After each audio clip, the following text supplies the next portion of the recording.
So your wife's at the dealership. She's getting her oil changed. She's been there for the last 4 hours. She's complaining to you, hey, now they want to sell me a transmission service.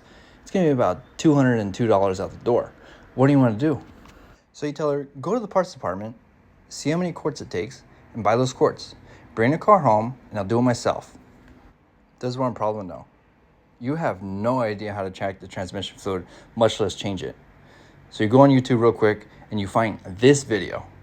Well, guess what? I'm going to help you change that transmission fluid the right way, the dealer way, just like the guys at the dealer do it. So let's jump in. Let's get the CVT fluid changed.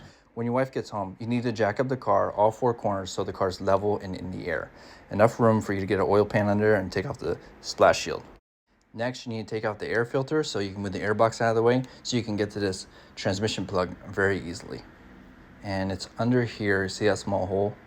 That's where you're going to add the CVT fluid into the car. You will need a long fluid funnel just like this so you can add fluid into the transmission without making a giant mess. All right, so now we got that handled. So next, take the splash shield off. It's got two Phillips in the front, and then there's a bunch of slotted screwdriver clips all the way around the circumference. So pull that off. So the transmission pan uses a 3/8 ratchet drive. Make sure to like and subscribe if this video is helping you out.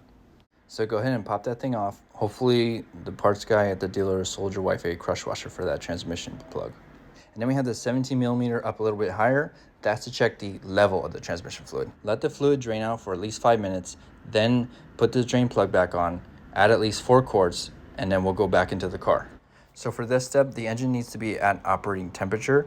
And you're gonna go from park, reverse, neutral, drive, sport, and low. Stay in each gear 3 seconds and then go back up, low, sport, drive, neutral, reverse, park. After you do that, within 5 minutes, you need to go back under the car and remove that level check bolt. All right, so once you remove that level check bolt, you're gonna allow it to drip out just like you're checking a diff. Once the fluid starts to come to a trickle, put the level check bolt back on and you're done. Now go tell your wife how much of a beast you are for saving your family $120. All right, Kings, I'm out. Go ahead and like and subscribe if this video did help you out.